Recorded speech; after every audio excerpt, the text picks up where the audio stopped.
Well, from the Georgia countryside, we head to the iconic Ardennes Forest as it is time once again.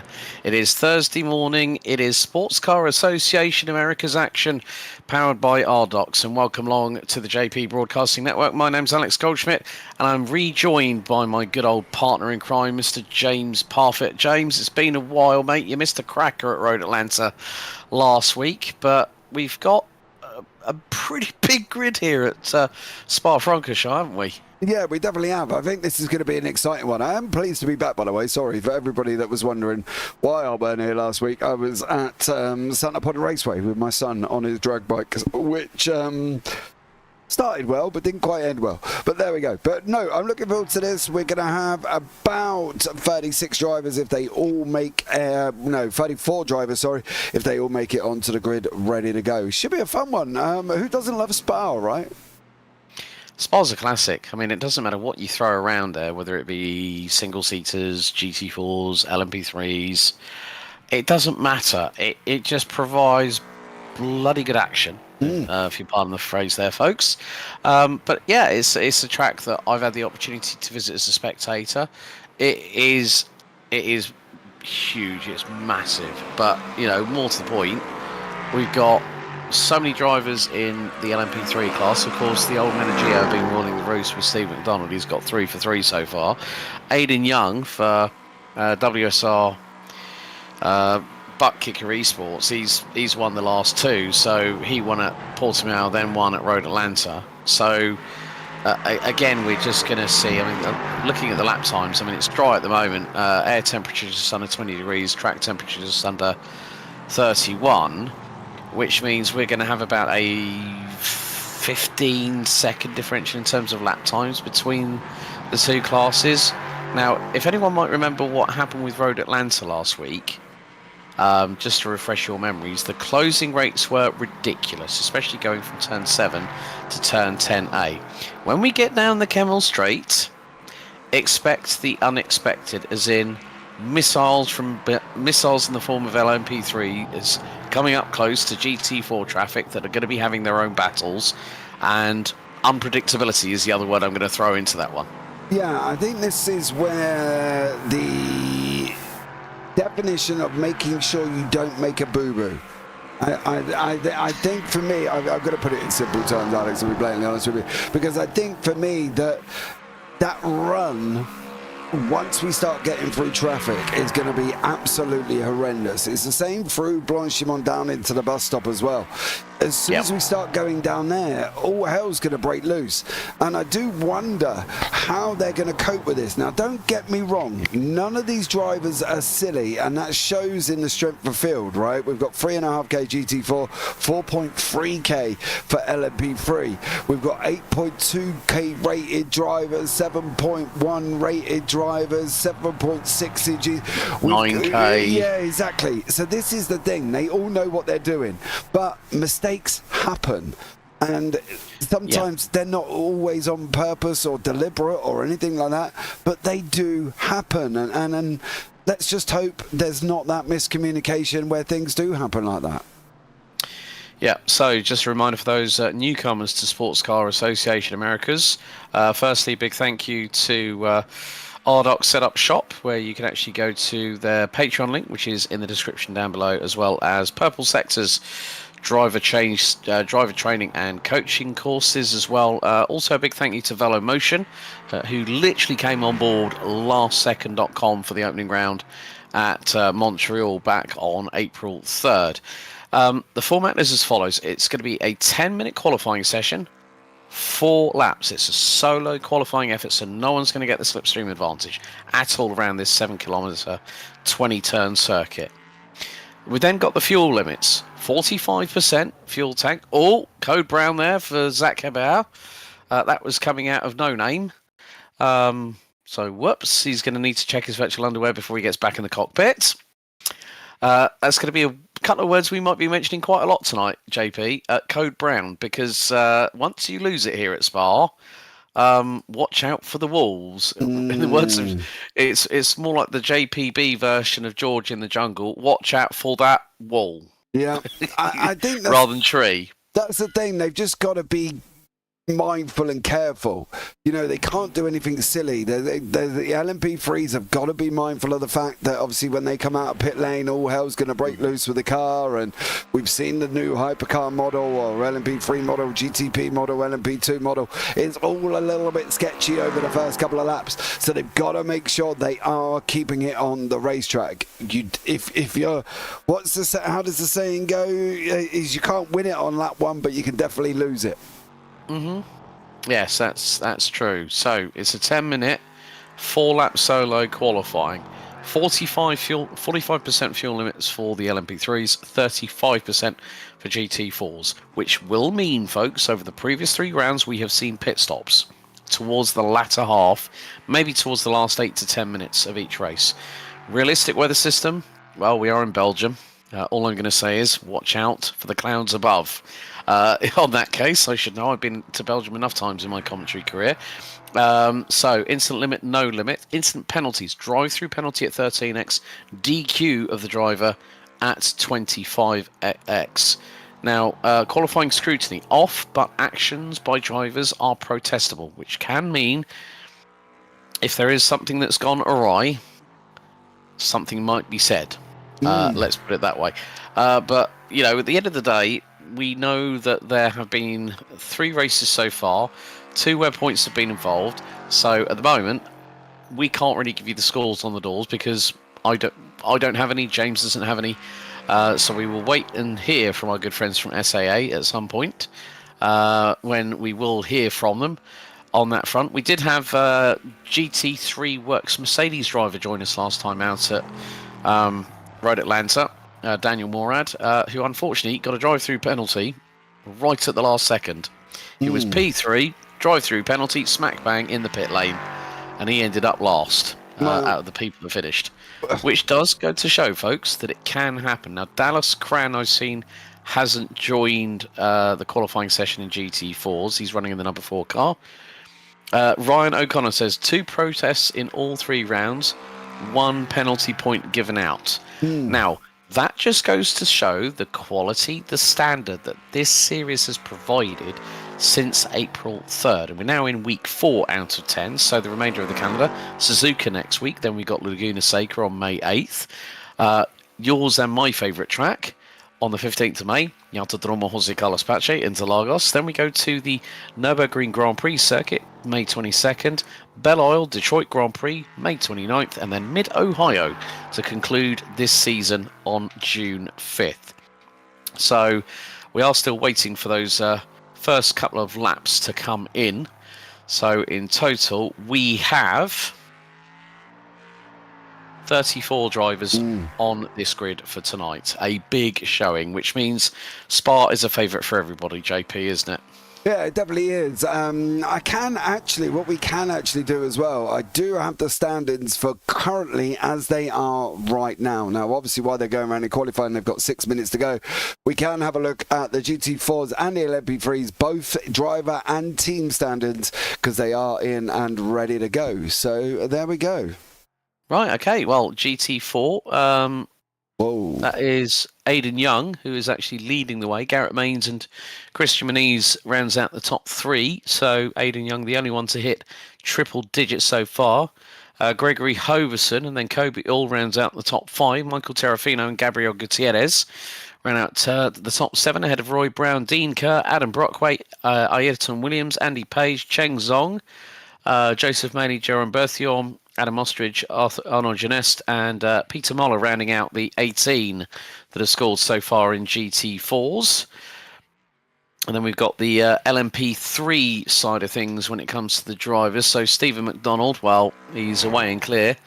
111 points to Miguel Vigo's 99. Then it's Zach Hebert with Alec Bergstrom rounding out the top 4.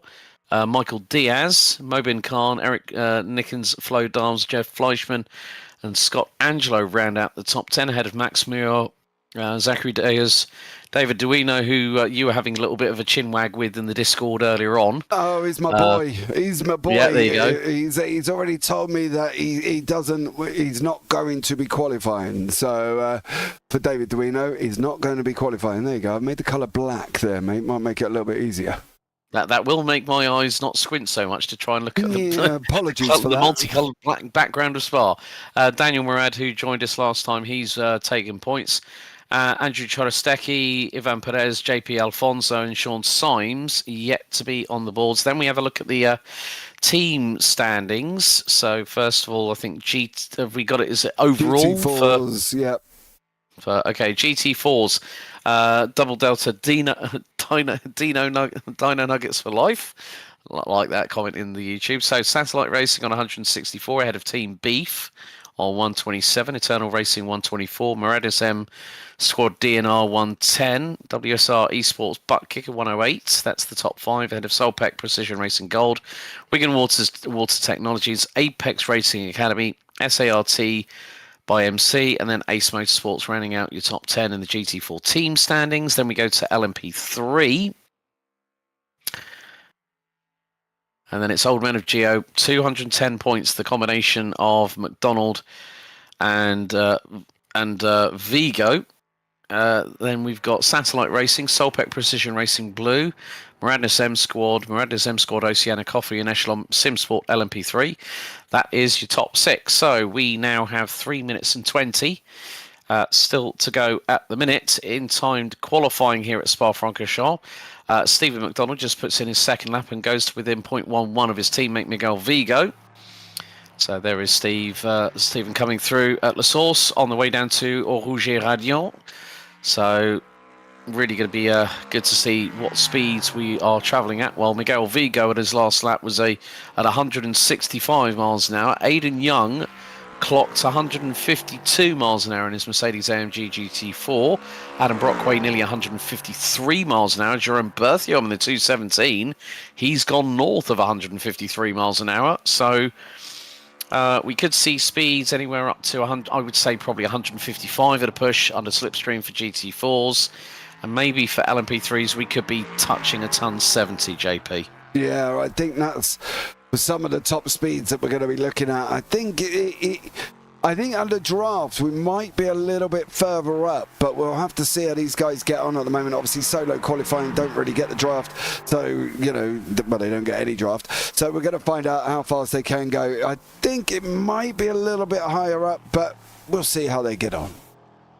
Okay, Gregory Hoverson at the moment leading in qualifying with a 2-minute 27.01, 22 thousandths ahead of Aidan Young.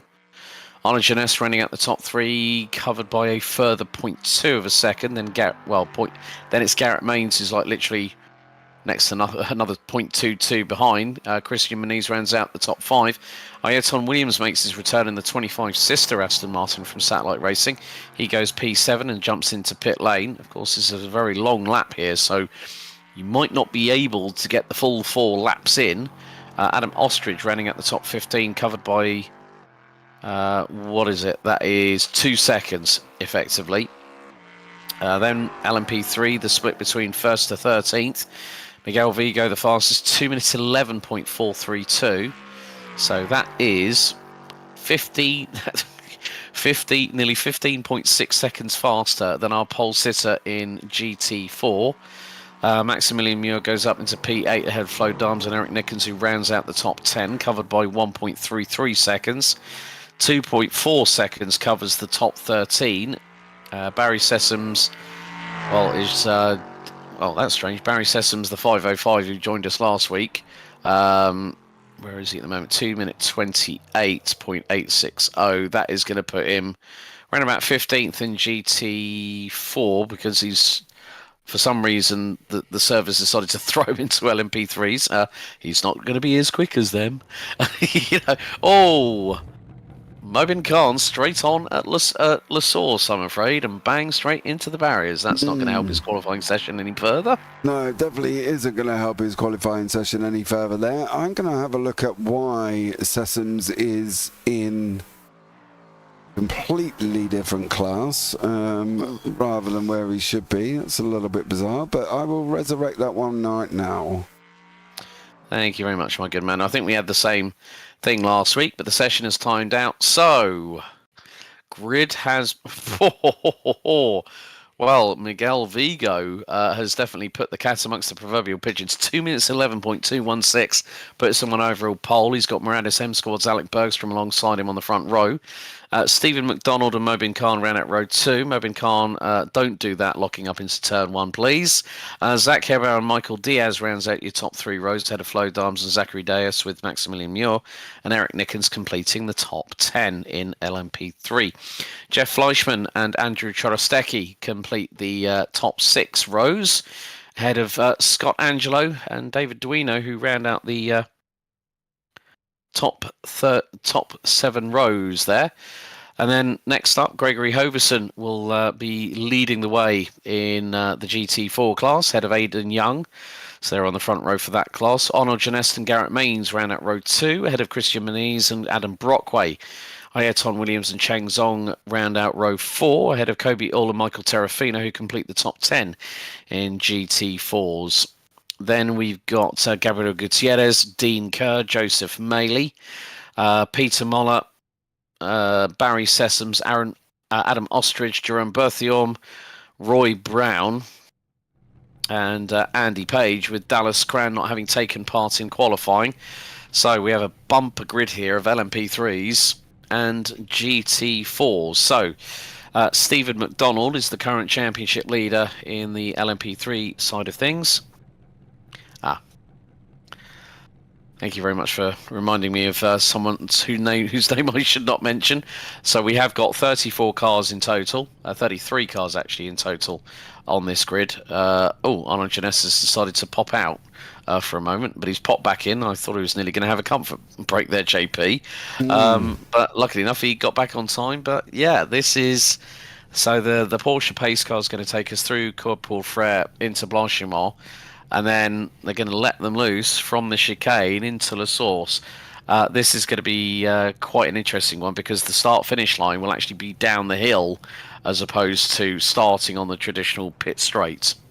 Yeah, it will be, because obviously being the endurance layout on it, so I'm going to be interested to see what goes on and how these guys manage this. I think it's going to be a long old pit lane, Mr. Goldschmidt, this evening. I feel they could be travelling for ages.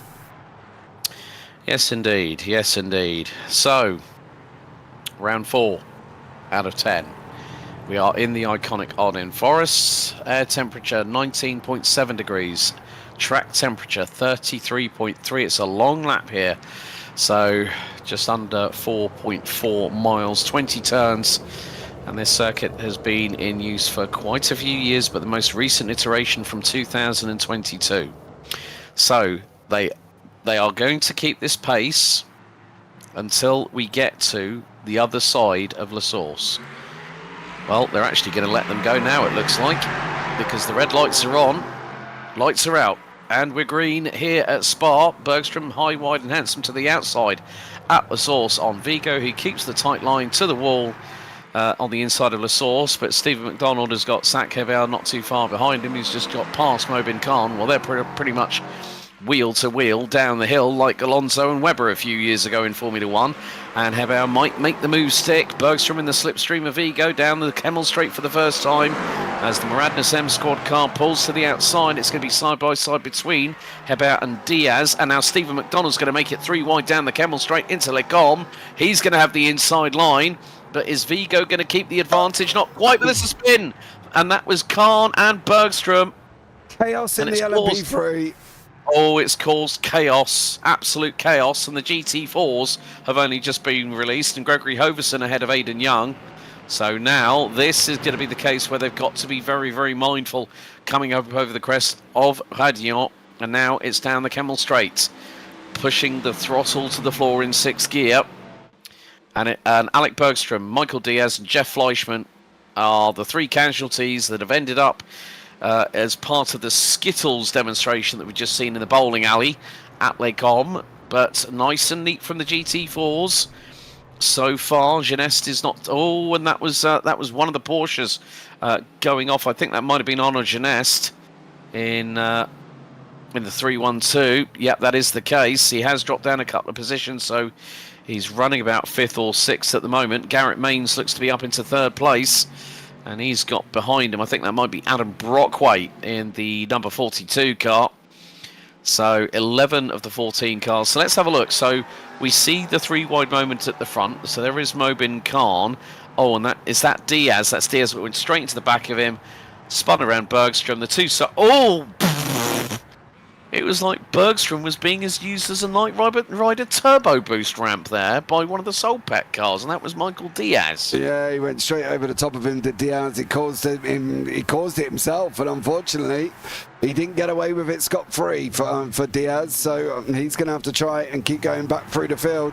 We've got McDonald Vigo there as well. David Duino is up 8 places from the back end here, as he's now sitting in 6th place. Staying out of trouble is Mr. Duino, so good job from him, as he's now looking to make his way forward here. Should be a good one, and see how he gets on. But Gregory Hoverson under pressure in the GT4s. He's got Aidan Young, Garrett Mains and Adam Brockway right in behind him. Christian Menezes right in behind that as well. He's got a group of cars coming at him, starting with Zhang, then Ganes, and then Earl Williams, Serafino, all in the mix at the same time here.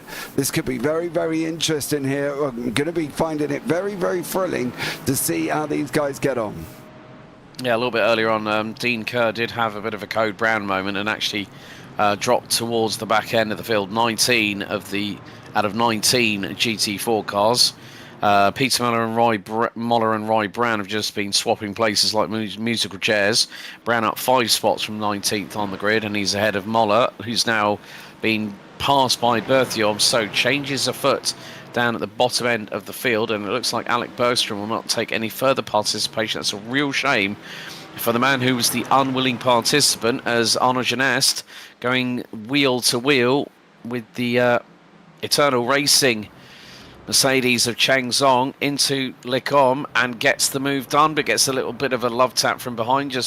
Well, the good thing was Genest actually got that parked on the racing line, was able to press the brakes, didn't brake test Chang Zhong, but he was able to put the car there as Muniz actually kicks up the dust going through Malmedy as they go into Rivage. But at the moment, now heading through into No Name Corner, well, Gregory Hoverson at the moment is really being tested at the minute. The Apex Racing Academy driver who finally got on the rostrum last time out at Road Atlanta.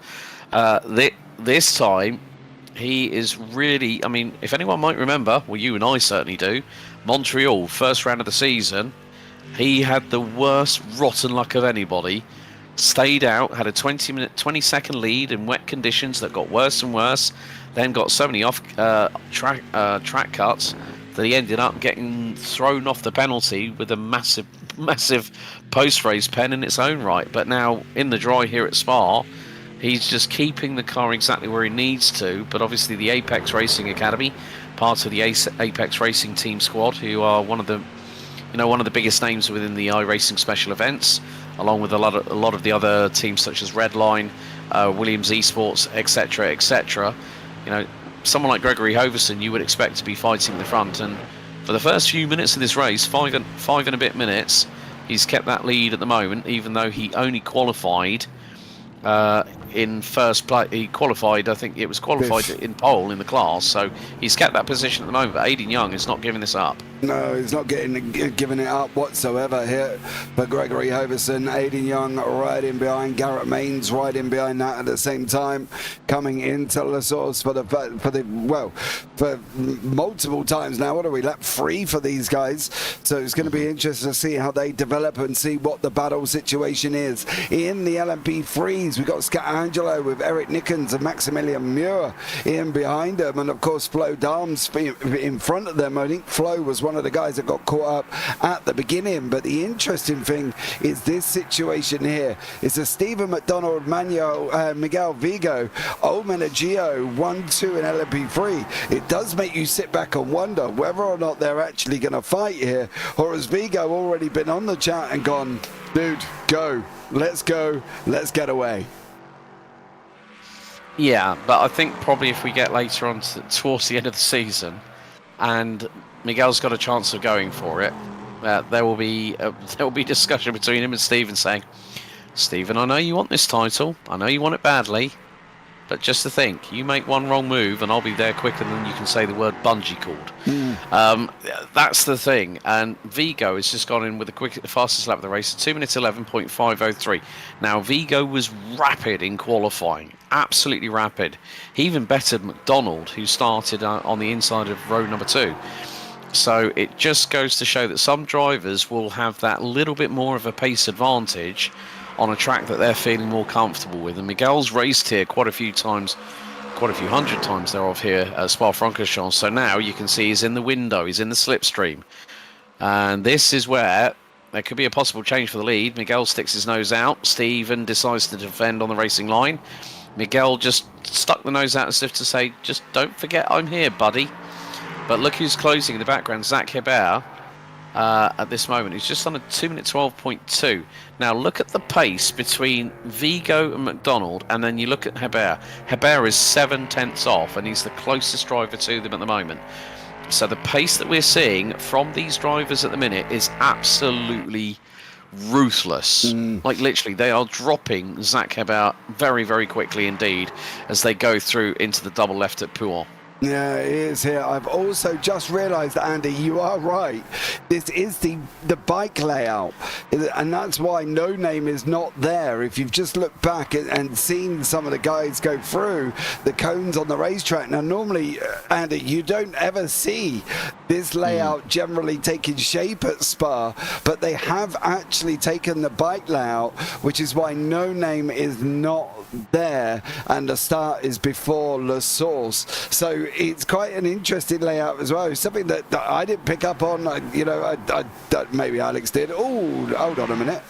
Where are you going? Is that Scott Angelo having a moment there? I think it was. Yes. He's just gone off in the grass there, and unfortunately for him. But that's the thing. I didn't notice that the different in the selected layout, but I am still interested to see how they take this, because obviously you've got to sit back and think, well, although No Name is not there, they've still got the left-hander to contend with. Yeah. It's just not quite as narrow as it normally would be. So yeah, because No Name is there. Yeah, because No Name. Yeah, it's the shorter part of the circuit, which literally takes off about 0.1 of a kilometre off the full length of the circuit. It's still 7 kilometres anyway.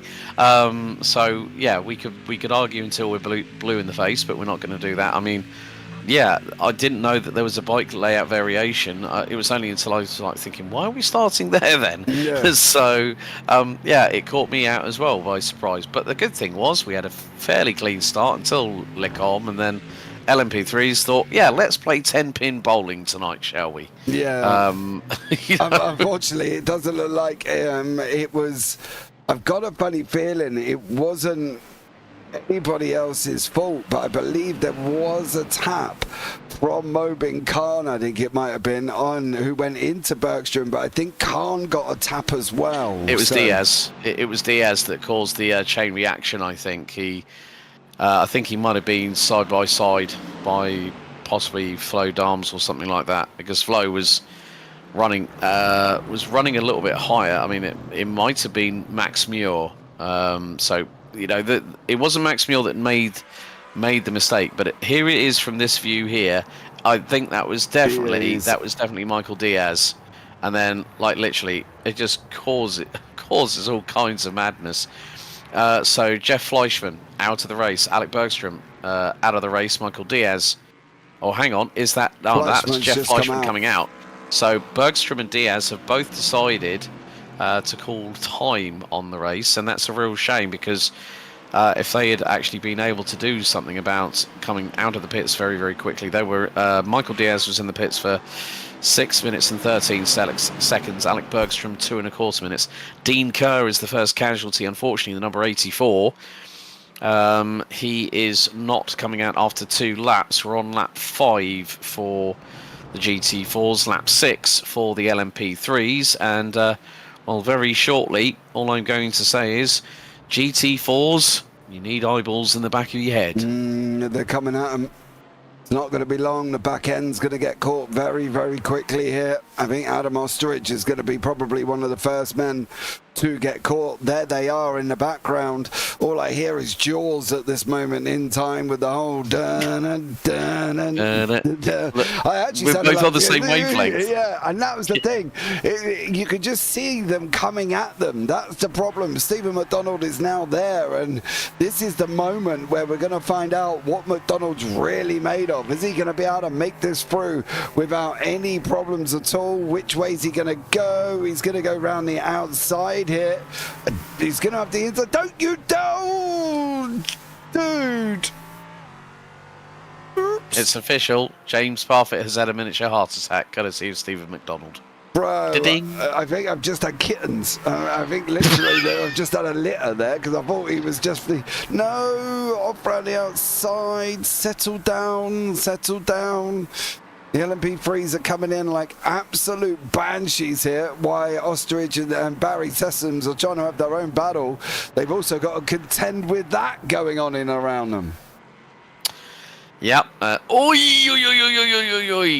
Well, that was definitely a big old moment there for Barry Sessoms and Adam Ostrich. Sessoms nearly lost the back end completely as he's got one firing up the inside of him. I think that might have been Dave Duino, the third man of the Old Men of Geo, part of the Hydro Race Geodesic squad, sponsored actually by Gomez Sim Industries. Try and get your words out there. Dentures, Goldschmidt. Miguel Vigo has had a drama. I think the GT4 curse might have hit him. He's just dropped to 6th. Yeah, he's been off here. Oh, bro. Oh, yeah, I thought as much. And that was probably Peter Moller in 13th in GT4s. Yeah, really hard to see. Let's see if I can go just a little bit. We got a tag from the left. He got a tag on the left rear, probably from. Well, it would have been Peter Moller. It was Roy Brown. I think he tried to overtake, possibly. Roy Brown and the Team Beef 133. No, it was Muller. He tried to go round, I think. No, it wasn't Muller. Go back a little bit. Wasn't him either. Let's have a look. So there's only so many Porsches it could be here. Yeah. No, that's not a Porsche, is it? That's a Merc. No, it's a Mercedes. That's probably Berthiaume because Moller's up ahead.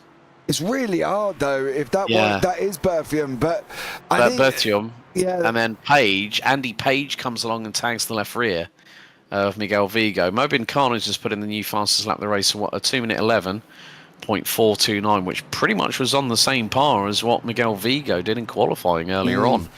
We're now coming up to 15 minutes down out of the 35, and still this battle between the quartet at the front. Hoverson, Young, Mains and Brockway. And Hoverson just kicking up the gravel a little bit, just saying to everybody else, there you go, there's a little bit of pebble dashing on your front windscreens, folks. That'll dirty it up very, very quickly. And it's just leaving it all on the track as well, which is going to cause problem for grip a little bit later on in the race as we hit the 20-minute mark remaining. But this battle has been absolutely mental. We had the same kind of thing at Road Atlanta where Young, Mains, and I think it might have been possibly, I don't think it was Brockway, it was Overson.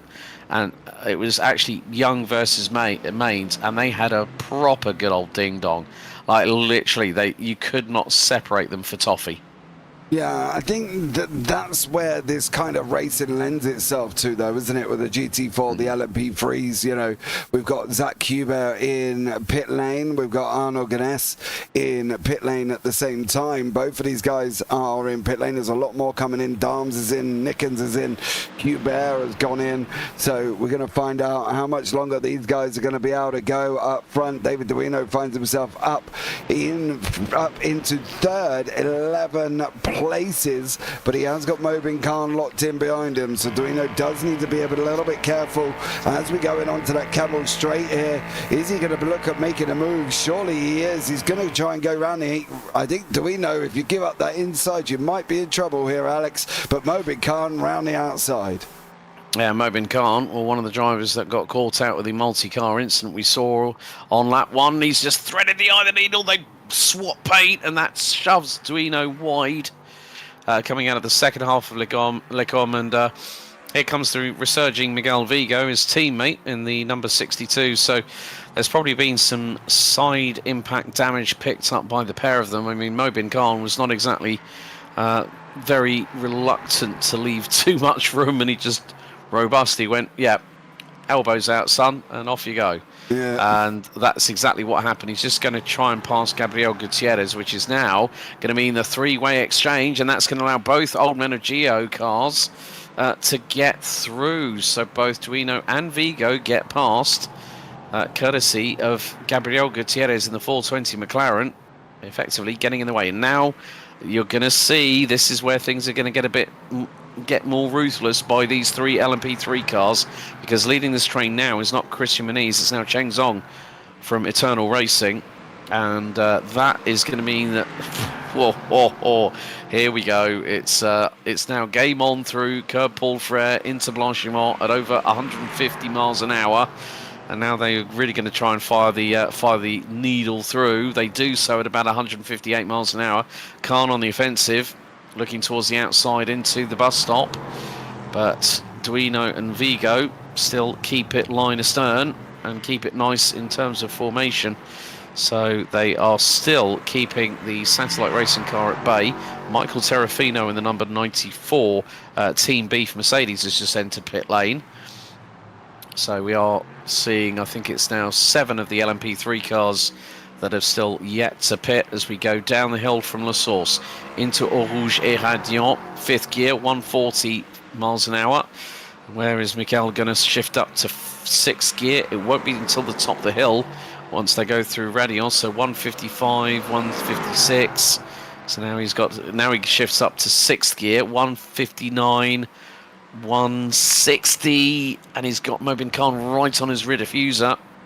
Down into 3rd gear, 80 miles an hour. And now they've got the top 4 in the GT4 class right ahead of them. Careful, boys, this could get messy. You do not want to be responsible for taking out somebody in the top 4 of the GT4s. Garrett Mains is next. He gets aggressively overtaken by Mr. David Duino, and now it's going to be Aidan Young. He's going to get done going into Pouant. Through he goes. Hoverson's got that inside line. He's going to drift out, of course, go on the inside. All 3 of them make it through, but Gregory Hoverson does not make it through, and Aidan Young nearly got him. Now, I don't know if there's a point of flashing there, Gregory. I've got to be honest there, son. It looked like you may have run wide. All 3 of them did give you enough room on that inside line, but now you've got to defend from Aidan Young, who's coming at him.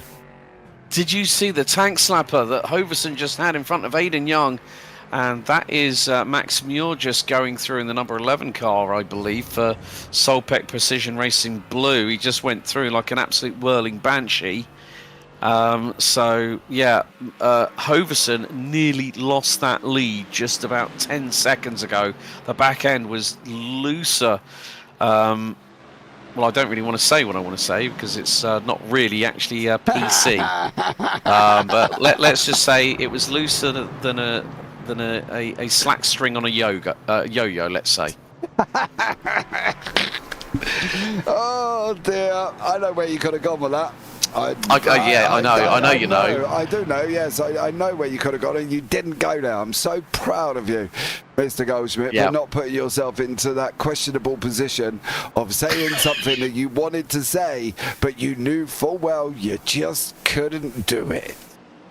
Exactly, and as I say, that Scott Angelo's just had an off track. Mobin Khan is in the pit lane, so is Gabriel Gutierrez and Roy Brown in the GT3s.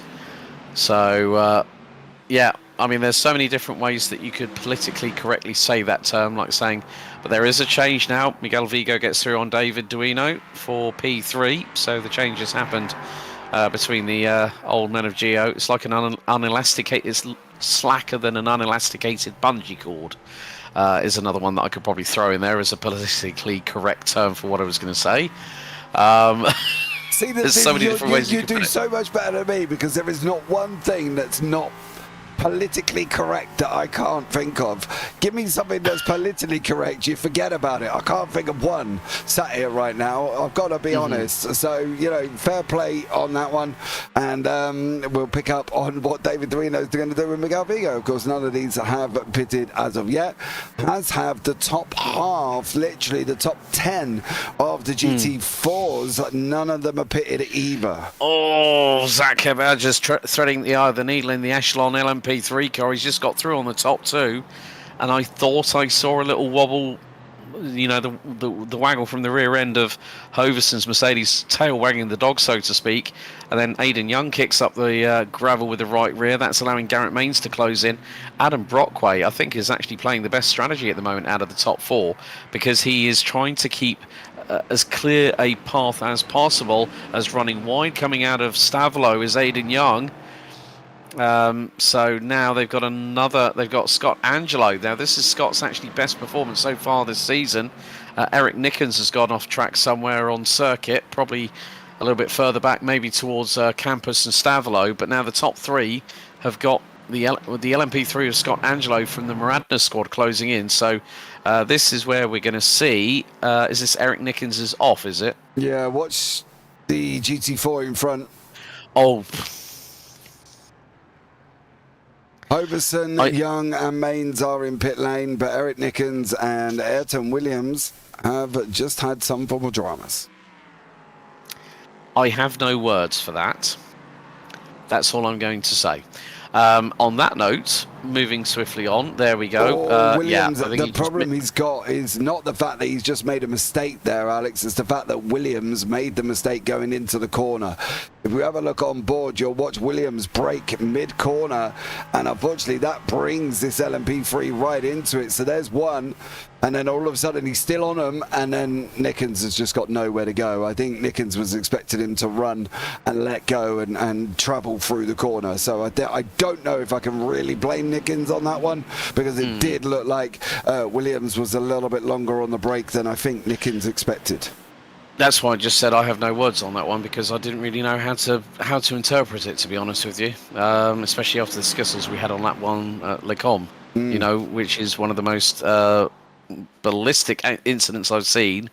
One car makes the incident, hits the car in front, it pinballs into the car in front, which spins them both around, as Garrett Mains now threatening Aidan Young. They are right with each other, and this has allowed Gregory Hoverson to pull away. I would imagine that maybe that Aidan might have had a slowdown after his very wide excursion coming out of Stavelot just a few corners ago, as we are heading into the final 10 minutes. Jason Taylor, shout out to Zach Hebert, everyone at Echelon and SimSport is proud of him. Keep making us good like you always do. Well, that's what you want from your teammates, isn't it? And now the top five have now pitted. We've only got Scott Angelo in the number 68, the Maradnas M Squad Oceania Coffee driver, that has yet to pit so far. So Scott's already made up 6 places. So McDonald is going to be... Hold on. I'm sorry, Alex. I'm going to cut over the top of you here.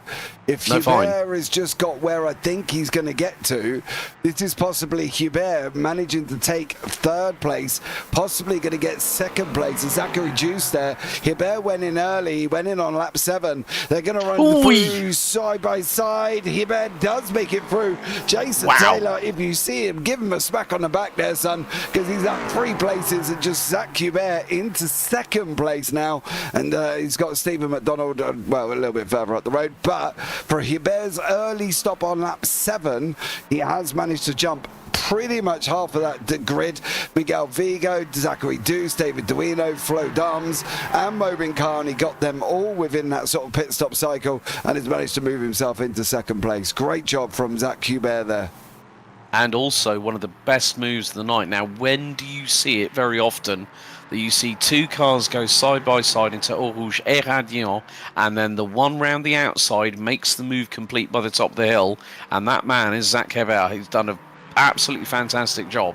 9 minutes to go. New fastest lap of the race, faster than our pole position lap in time qualifying, I might add. Mobin Khan, who started 4th, now running P7, has just put in a 2 minute 10 1:09.58. So the Satellite Racing driver looking to move up the order once again, but he's got... Just being told how to pronounce Deus.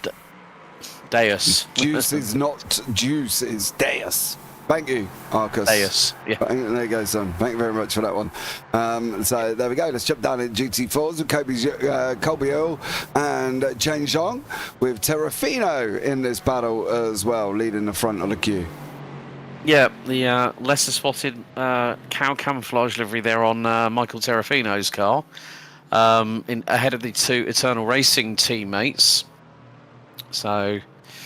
yeah, I mean, Michael Terrafino's made, I think, is one of the drivers that's made the most progress in this race so far. He's made up 5 positions. He started 11th. Now, that was Christian Muniz in the background in the number 55 Satellite Racing Aston Martin. Both he and teammate Ayrton Williams have had a bit of drama so far. Gregory Hoverson has had a slight off-track, and that's brought Aidan Young into the mix along with Garrett Maines, but here goes Chen Zhong round the outside of Michael Terrafino at Lefagnes, and it could be the fact his teammate also goes through, 2 wide behind. Terrafino to the inside, all to the outside at Campus, and both Eternal Racing cars use the gravel a little bit. So does Christian Muniz in the Satellite Racing car behind, and coming out of Stavlo, Michael Terrafino keeps it fractionally ahead by about a car length, not even a car length, probably about the... but now Kobiel's going to try and go through here at Curb Paul Frere into Blanchimont at over 145 miles an hour, and Kobiel in the number 3, he goes through, but Terrafino uses a little bit of runoff, but still keeps 2 wheels within track limits at 140 miles an hour. All again trying to go for the crisscross here at the chicane, and this has brought Christian Muniz right into play in the number 55 over the battle for P7. Yeah, they are. They've been running side by side, Terrafino and Colbiel, and at the moment, Terrafino has come out with a little bit of gap. Menezes in behind him in that Aston Martin, who's going to be in the Merc. There's an LMP3 that's going to be coming rapidly down the hill at them. If they catch him at the base, this could be a little bit of a fireworks situation, because is he going to go for Terrafino as well? He almost thought about it. Now that LMP3, in a polite way, you're in the way, son, as he goes up now as well. Make that move over Kobiel and manages to get through just about here as well. So it's all very, very tight, and you can see in behind Menezes in there and in that Aston Martin, but has it got the pace of the Merc? Can it get the Merc? No, it can't. It got his nose chopped off. Oh, we've had a drama for Adam Brockway. He's dropped to about 4 seconds behind Garrett Maines in the meantime, and this is going to be out of Les Combes, isn't it, on the run down to Malmedy and then into Rivage, and he uses the curbing onto the gravel. Oh, he just goes completely off circuit, and then down the dip into Rivage here at the final, the following right-hand hairpin before the left-hander. And now we're going to see. This is Adam Ostrich. Yeah. Well, this is at La Source. This is not going to be very pretty. Oh, he's going to wallop the curbing and spins it around. Holds his brakes. Oh, tries a 3-point turn, as that was Jerome Berthiaume, who's just been into the pits again, I believe, for his second pit stop. But at the front end of the field, Aidan Young and Gregory Hoverson are absolutely banging down each other's doors at the moment, with 5 minutes to go until the checkered, and the gap between them is about 3/10. Garrett Maines, I would say, is not going to be out. Is still in with a chance. He's about a second off of Aidan Young, but if anything happens between Hoverson and Young in the next couple of laps, because they'll probably get, if they're lucky, maybe another couple. We're about to complete very shortly, I would say in the next 30 seconds or so, lap number 14 by the LMP3 cars, but it's a straight out 3-way dogfight between Hoverson, Young and Maines for the race lead and the victory. They are covered by 1.2 seconds after 12 laps here at Spa. Yeah, they've done a great job sticking together as well. There was action in the LMP3 briefly. Maximilian Muir and Khan and Flo Dams were having a nice little bit of a ding-dong, but they've managed to settle down on that one, and now managing to keep going here. We're on 31 minutes. And these guys are still making their way through. Maximilian Muir just can't quite keep up with Darms at the moment. He's weaving his way through traffic. Darms seems to be doing a little bit of a better job. Into Blanchimont they go, and the gap's now extended out to over half a second, which isn't a lot in conjunction with this situation. I'm a little bit worried that there's not a lot happening in the GT4, and I know we've got Hoverson and Young together, and Hoverson's been leading and Young's been chasing, but that's been the continual process right the way through the race, you know. And at the moment, unless Young is waiting for something for Hoverson to do, oh well, there you go, that's probably going to help him. Well, yep. As you said that. Oh, we've still got the battle between 7th, 8th and 9th between Messrs Terrafino, Muniz and Ull for 7th, 8th and 9th, as Stephen McDonald did cross the line just after the 31-minute mark. So we've got 1 and 1 more. We're going to hit 16 total laps here at Spa in the LMP3 class. So Hoverson has been defending like an absolute stalwart. They've got one of the LMP3s not too far behind, which I believe is Jeff Fleischman in the number 7 car. Brockway is now well and truly out of the fight, but who knows what might happen with these 3 cars here as the LMP3 car fires its way past Aidan Young, fires its way past Gregory Hoverson. So now the gap becomes about a second between the top 3, make that 1.1 seconds, as they're going to be heading now through into Blanchimont at 140 plus miles an hour. So really is going to be quite crucial how they negotiate possibly what will be the next 2 laps, because they probably might have time depending on how quickly Stephen McDonald crosses the line. Well, he's 20% of the way to go before we get the white flag lap effectively, because it's 2 minutes, give it say 2 minutes 11.5 on average, and there is Stephen McDonald. So he's just come through Blanchimont. He's going to head through into the chicane. So yeah, we are literally 1 minute and 40 away from the checkered. So it is going to be last lap underway. Stephen McDonald once again on course for a 4th successive victory in a row. He started stone dead last, let's not forget, at Circuit Gilles Villeneuve amidst the rain. Zach Hebert about to finish 2nd. Zachary Deus rounding out the top 3. He's 1.55 seconds behind the Echelon Simsport LMP3 car. Miguel Vigos has pumped in the fastest lap of the race, 2 minute 10.640, but he's 4 3/4 seconds behind 3rd place. So it's now going to be the case of, can Zachary Deus try and close in on Zach Hebert? Well, the problem is that the lap time that Zach Hebert did last time around was his personal best of the race at 2 minutes 11.083. He was nearly 7/10 quicker than the man in the number 12 behind him. And more to the point, it is going to be the case that Stephen McDonald is going to take the victory. Gregory Hoverson is like literally nip and tuck between him, and Garrett Mains is right with them. So the top 3 in GT4 coming to its absolute fulcrum here, the crescendo. And then you see the battle here between Muir, I think that Moby Khan is... and Flo Darms. Flo Darms, that's the battle there. But then you've got the lead battle, which is literally 0.6 of a second separating the top 3. We are 15 seconds away from our checkered flag here for round 4 out of 10. And more to the point, well, Gregory Hoverson has still kept that lead, but Garrett Mains could be the dark horse here, because he might get a double slipstream. The final lap has been declared now as we hit 35 minutes. And more to the point, well, these drivers will be, they will cross the line before the race leader, so that will put them on another 7-kilometre adventure. Oh, the tag from behind on Aidan Young, and Garrett Mains just nips ahead briefly at the bus stop, but Young able to reassert himself. You can see the indent on the rear bumper, but Stephen McDonald for the old Menagio is going to do it again. It's 4 out of 4 for the number 69 out of the bus stop. Stephen McDonald does it again. No one has beaten his 100% success rate, and that is set to continue. Zach Hebert is going to hit 2nd place, runner-up spot for the first time this season for Echelon Simsport. And then 3rd place, it's going to go to Zachary Deus in the number 12 for the Maradness M squad, so they pick up a podium.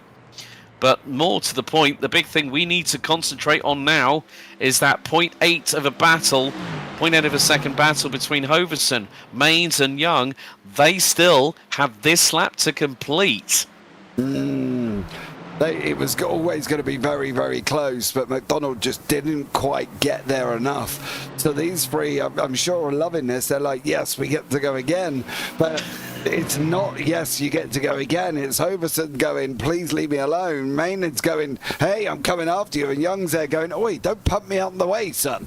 You know what I mean? So they've got to go again, coming in here through what is technically no name, and then on that run down into Pouhon. But it's going to be an interesting run down through Parfitt, down through Goldschmidt for the final time, which we're going to see very, very shortly as they're just coming out of Pouhon now and on that run up into La Fagné. So keep an eye out. This is going to get spicy. So the gap between these three drivers, 0.42 of a second. Garrett Mains deep on the brakes into Le Fagné. The first part of it into the right, into the left. Now the double right-hander here at Campus and Stavelo, and Aidan Young is right on the tail of the number one and diving to the inside. That is a brilliant manoeuvre there from Garrett Mains on Gregory Hoverson, who broke the deadlock.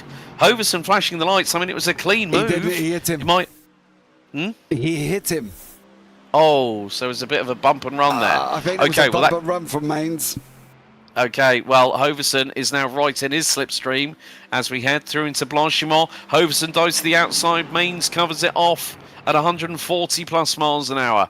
Into the bus stop for the final time. Hoverson, I can completely understand flashing on the lights, but that's not going to help him. He dives to the inside, clatters into the side of Mains. That's going to give Young the... Oh, no! The three leaders have taken each other out, and Brockway could capitalise. Brockway's going to do the three of them. Adam Brockway, with a last lap incident between the top three, is going to take the victory at GT4. Oh, my God. Oh, my God. What on God's green earth did we just witness? Adam Brockway after okay, let's have a look at this. You know what? Let's go slow-mo on this when we go into the bus stop, because this is what was really, really crazy. Really crazy. Because now we're going to go into... It's there. I think he does hit him. I think there is a very, very minimal bit of contact there. Yeah. So we're gonna dissect this a little bit. So this is the move that when Garrett Mains throws it up the inside, contact, left rear, left front to right rear. So a little bit of a scrape between the pair. That's where you can see Hoverson getting loose. Now that opens the door for Aidan Young to dive up the inside, but he doesn't, because Hoverson covers it off. Okay? Now we're going to go all the way to the bus stop. So they are literally fighting for position now. This is fighting for the race victory. Now, bearing in mind at this point, Adam Brockway was several seconds behind, about 4 seconds behind here. So now we're going to go through to Parfitt. Hoverson goes to the outside. Mains defends.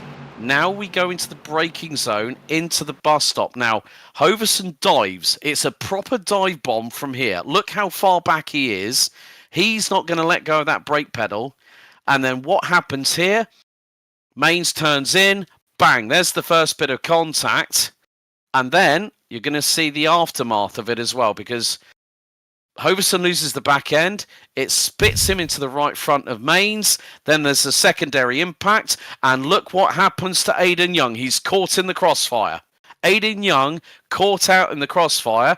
And then along comes Adam Brockway. Has seen that the top three have had a major coming together and goes, right, I better get my skates on really, really quickly here. He moves out of the way. He steers to the left of Mains, steers to the adjusts to the right of Hoverson, punches the throttle, guns it, and gets the W. Wow. Now, I wrote 3 names down on my piece of paper there, and all of them were in the wrong order, so it really don't make no difference. I was wrong. But I don't think I was expecting a 3-car pile-up, to be honest. So... Yeah, there we go. That's very, very exciting indeed. A very, very bizarre ending that I haven't seen for quite a while. Yeah. So, Stephen McDonald, 4 from 4. There's not enough superlatives to talk about that man at the moment. But Zach Hebel has got a third place finish. Now he's got a second. So, Echelon Simsport, you must be proud of your boy there. There we go, and we'll be speaking to him very shortly. Zachary Deus from Moranis M Squad. Congratulations, welcome to the top 3. We got Miguel Vigo, who will be standing by and is going to be speaking on behalf of Stephen McDonald very shortly.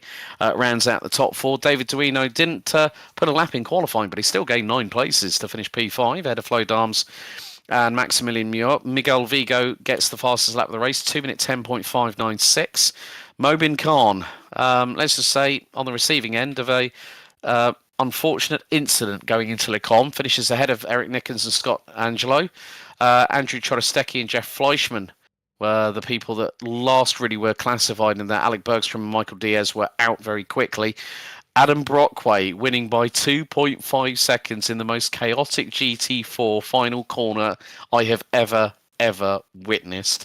He finishes ahead of Aidan Young, Garrett Mains and Gregory Hoverson, who was shown to cross the line in second, but looks to have been given a 30-plus second time penalty post-race for some reason.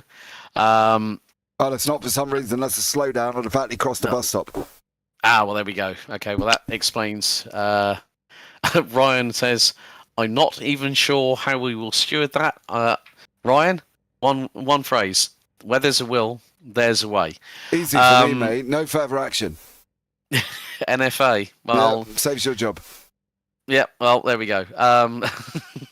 Arnold Jeunesse takes P5 ahead of Chang Song, Michael Terrafino, Kobe Ull, Christian Menez and Gabriel Gutierrez rounding out the top 10.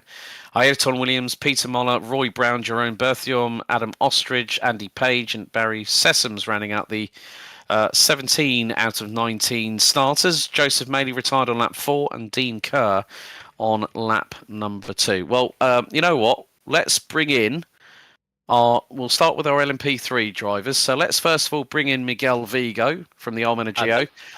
It's like, okay. Miguel, sorry. So, well, firstly, for yourself, congratulations. Fastest lap of the race, 2:10.596. But you're speaking on behalf of Stephen, who's now picked up win number 4 on the bounce. Yeah, Steven's a little shy, so I was like, all right, no worries, I'll do your interviews for you. We had a good race. It's just a shame that going into Lacombe, looks like there was some trouble behind us, and kind of wrecked out a lot of cars. So I was kind of hoping we'd have a really good battle for most of the race, but that kind of wasn't the case. Unfortunately for me, we couldn't do a 1-2 again this week. Jerome, I guess, had damage and missed the apex there into Blanchemont. And as soon as when I passed him, we just kind of touched, and that was it. So luckily, I didn't have a meatball. Only 30 seconds of optionals from what I saw, but it was able to kind of recover the P4 there. Yeah, I mean, the thing is still to put in a fastest lap of the race with 30 seconds of optional damage on the LMP3 car, still an impressive run. But still, David, we've got to give him a shout out as well. He decided not to qualify, managed to weather the 10-pin bowling alley that was Lecom on lap 1, and finished P5, having qualified. Well, having not set a lap time in qualifying, and started all the way down in 14th. He was quite adamant. He said, "I'm not doing qualifying," and I think for him that was definitely the 3000 IQ strat, wasn't it? Yeah, he played it right. I mean, there were a couple guys there that kind of backed off there into Lecombe and. As the wreck was happening, so they played it well, and he was kind of one of them, and he didn't have a lot of time to practice and race on our set, so it was good to see him back and up there. I decided to kind of pass him because I wanted to get fuel and try and fix the car a little bit. So when I passed him, I try to push as hard as I could, and do that, because I saw Mobin kind of ducked in for the overcut, and that luckily him and I don't know who else it was that they were battling, and they kind of lost time from that. So me and David were kind of good to go. They didn't have to worry there about the end. Brilliant. Well, a good result for the old man of Geo. Miguel, before we let you go, anyone you'd like to give a shout out to, buddy? Yeah, everybody on the team. Our sponsors, HydroRace, Geodesic. Well, not Geodesic, but HydroRace, GSI. All our partners. You guys, of course, for doing the broadcast every week. It's always enjoyable and fun. I'm having a lot of fun in the league, and yeah, it's been fun. So we'll see you next week. Brilliant. Yeah, we'll see you next week at Suzuka at the Grand Prix circuit. So we'll see you in 7 days' time, Miguel. Well done tonight to the team. Yep, thanks, guys. See ya. Right. Okay. Next up, well, let's bring this man in. He's finished third this season.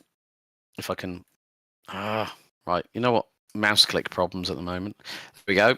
Well, we've just brought in the man from Echelon Simsport. Hopefully he might be able to unmute very shortly, but he secured a third place, but he did one of the overtakes of the night. Wouldn't you agree, Mr. Parfitt? Ran the outside of all places at the top part of Eau Rouge Radio and goes on to undercut the majority of people, including the man we've just interviewed, Miguel Vigo, to take P2. I mean, Zach Hebert's done a great job tonight. Yeah, he definitely has. Hopefully he can hear us. Zach, I'm not quite sure if you know, but you are muted and deafened, and we literally cannot do anything about that, mate. Unfortunately, that's all on your end. I think he's there, though, for you, Alex. I'm just... Yes, there he is. Oh, right. Sorry, fellas. Well, Mr. Undercut Supreme tonight and Mr. Overtake round the top of Radio. How's about that to get your way to P2? Yeah, I honestly thought the undercut, I don't think it almost didn't work. I think I traded traffic early in the race for late in the race, and I think I pitted myself into traffic a little bit more. The GT4s were a little spread out towards the back, but then again, the front six, when I came into pit, were nose to tail coming through the bus stop. Looking back on it, I probably could have gotten most of them into La Source, if not maybe one or two, and then get them up into Eau Rouge and Radion. But we made it work. Like I said, the pass on Zach coming out of the pits, that was a move for the race.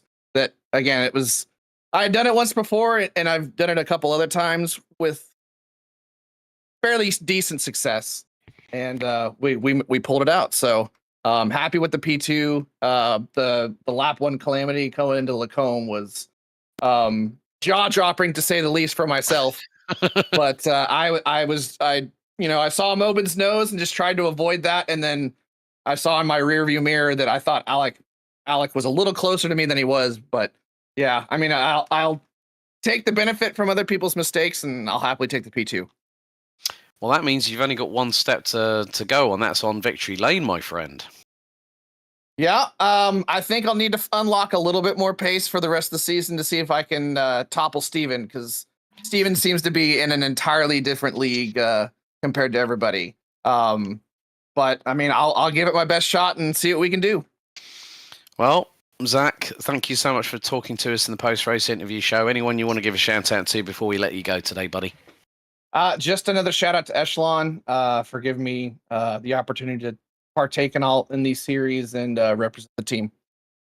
Brilliant. Zach, we'll see you next week for round 5, the halfway point of the season, as we head to Suzuka. All right. Appreciate you guys so much.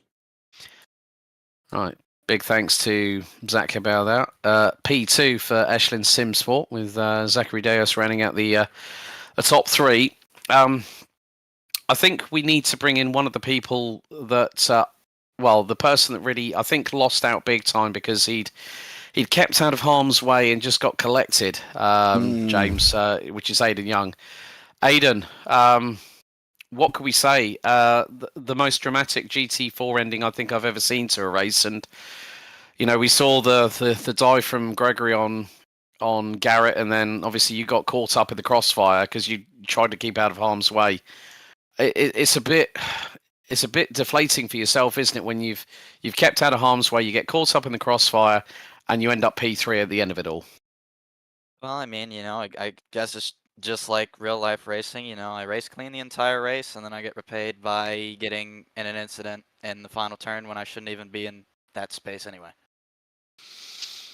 But up until that point, it was a really, really close race. We saw the battle between you and Garrett at Road Atlanta, and then we saw the three of you, Gregory and Garrett, go at it for pretty much up until the last lap, where it was really, really clean. We couldn't tell who was going to get the jump on who. Again, that standard of racing is just something that we've been, myself and James have really been entertained so far over the past 4 rounds.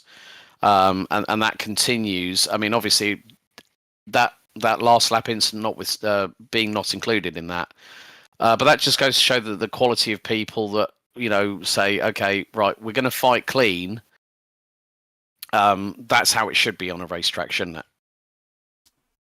Yeah. I mean, I can't really say anything else, but I mean, that's how we want to race. That's how we want to race. So I mean, I guess I'm gonna have to show up to Suzuka and pull some crazy stunts. If I have to go back to my old driving style, which you and Biggles know, which may be blocking every corner or sending dive bombs everywhere, then I mean that's what I'm gonna have to do if I want to race. But usually that's not how I like to race, because it should be clean and fair, like the whole time from beginning to middle, and then until the end. It was just like I tried my best to stay out of it. I did my fuel saving, I did my strat, and I raced with 100% respect. There was a couple little 0x contacts, but it's not like where I'm sending them off the racetrack. I completely understand your point of view there, Aidan. I mean, still solid points with regards to P3. I know you would have wanted the win, obviously, with that incident that happened, but it still keeps you in a very, very strong part as we head into the halfway point of the season at Suzuka next week. Anyone you'd like to give a shout out to before we let you go?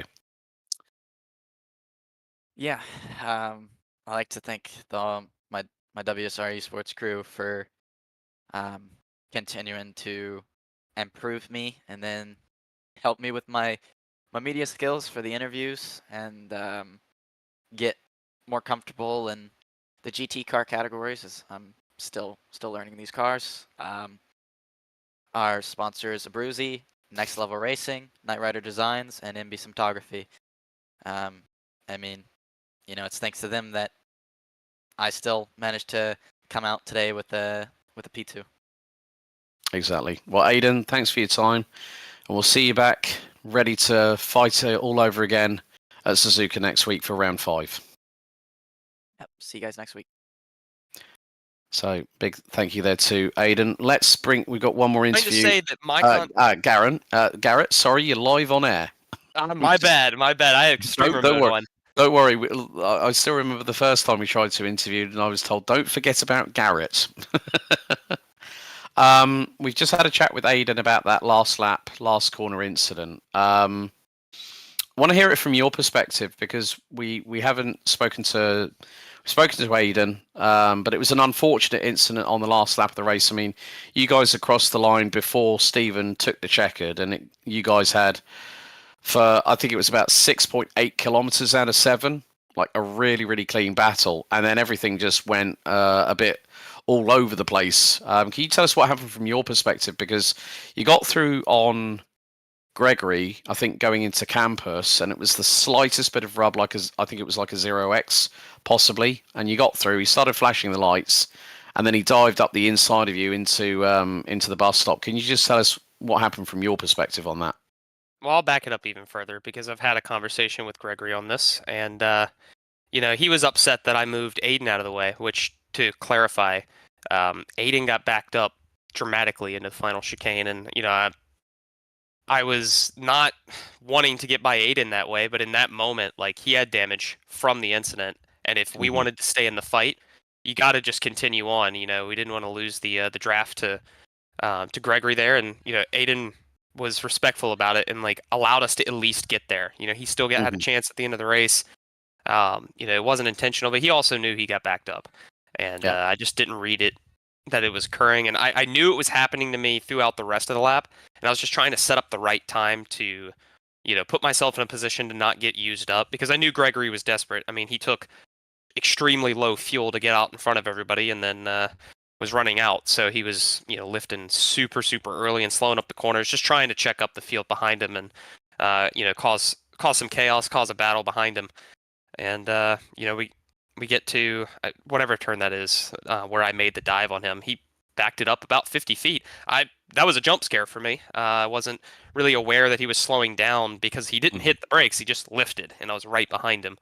Now it was netcode. I mean, there was contact literally like a full second, and I was a full car length away from him when it occurred. But yeah, he wasn't happy about that. And what blows my mind about that incident is he created that situation. I mean, you know, when you've got a car directly behind you and you lift in the middle of the straightaway well before the braking zone, you're taking that risk. I mean, that is what he was trying to do to save fuel, and it's the risk you're willing to take when you short fuel.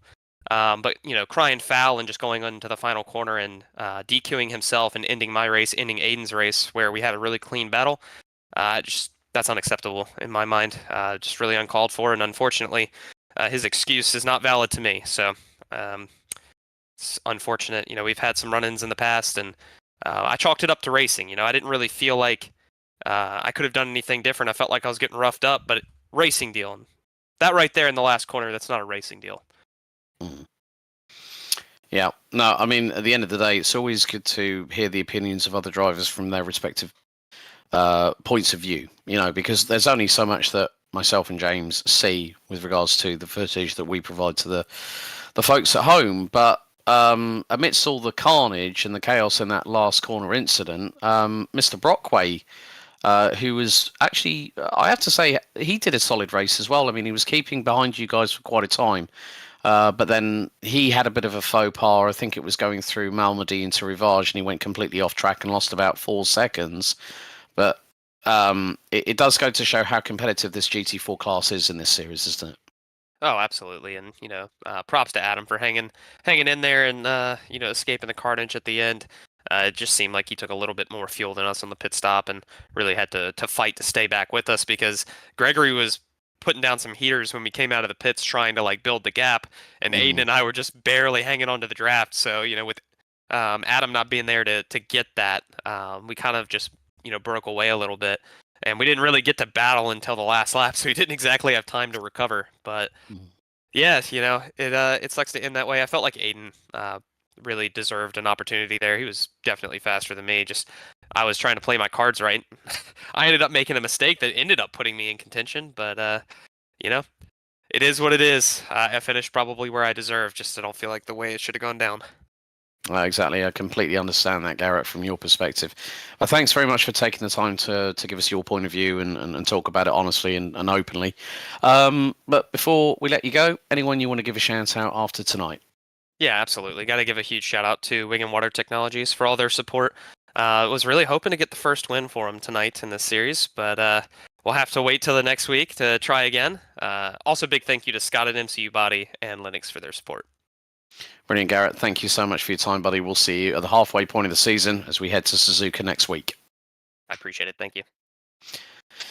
Big thank you there to Garrett Mains, and that really wraps up our interviews. James, what can we say about that race? Well, it was an absolute classic race. It was a great race, and I think one that people will always look forward to and remember there. And I think for these guys, it's going to make it even more interesting when we're coming into next week as well. So keep an eye out. So join us next week for this. There should be another classic there, I'm sure. Yeah. 7 days' time, we head from the Ardennes to the Mie Prefecture in Japan to Suzuka to the Grand Prix circuit for the International Racing Course on May 1st. That's it for us now here on the JP Broadcasting Network. Don't forget to do all the good things like share, subscribe, hit the notification bell, follow us on social media. Big thank you once again to RDoc Setup Shop and also Purple Sectors and what was the other sponsor's name? Something Motion. I'm trying to remember. You might remember, JP. I can't remember at the moment. My brain's gone after that massive, big drama that we had. Massive, absolute chaotic moment Yes, that caused it all. Velvet, was it Velvet? I'm sure it was Velvet Motion. Velo Motion. Velo Motion. There you go. Velo Motion. A big thank you to those sponsors as well. A big thank you to everyone. We had nearly 30 people at one point watching the show here. This has been a JP Broadcasting Network production. You've joined myself, Alex Goldschmidt, and James Parfitt. Plenty more racing action to come. So if you do subscribe, you'll find out all the relevant information on the main part of our channel. And until next time, race hard, race fair. And if in doubt, well, you better go flat out. We'll see you next time. Thanks for watching. Goodbye for now.